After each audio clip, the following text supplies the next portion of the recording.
नाशिक शहरात विकासाच्या नावाखाली सुरू असलेल्या बेसुमार वृक्षतोडीचा आणखी एक धक्कादायक प्रकार सातपूर औद्योगिक वसाहतीत उघडकीस आला आहे.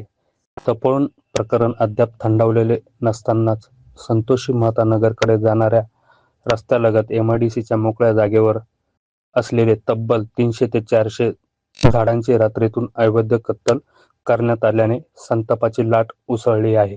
विशेष म्हणजे हे ठिकाण महापालिकेच्या विभागीय कार्यालयापासून हाकेच्या अंतरावर असूनही प्रशासनाला याची भनक सुद्धा लागलेली नाही.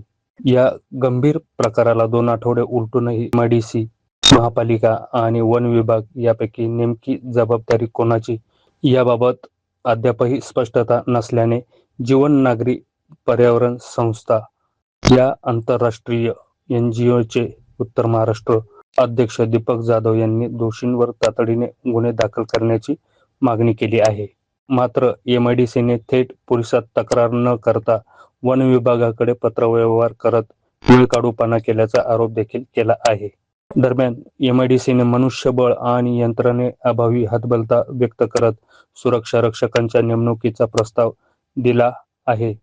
पण तोपर्यंत पुरावे नष्ट झाल्यास जबाबदार कोण असा सवाल उपस्थित होत असून प्रशासनाच्या ढिसाळ कारभारामुळे वृक्षतोड माफियांना संरक्षण मिळत असल्याची तीव्र टीका होत आहे. नमस्कार, मी दीपक जाधव, जीवन नागरी पर्यावरण संस्था उत्तर महाराष्ट्र अध्यक्ष.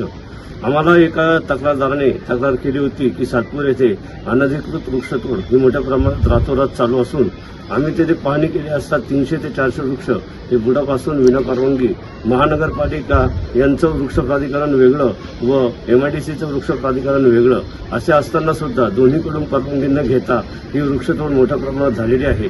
अशा लाकूड तस्करांवर कठोर कायदेशीर कारवाई करण्यासाठी हे आम्ही व्हिडिओ फुटेज हे पण व्हायरल करीत आहोत. यावर सर्व तपोवनातल्या आंदोलनामध्ये सहभागी झालेल्या वृक्षप्रेमींनी सुद्धा लक्ष देऊन आणि इथे दखल घेण्याची गरज आहे. नमस्कार.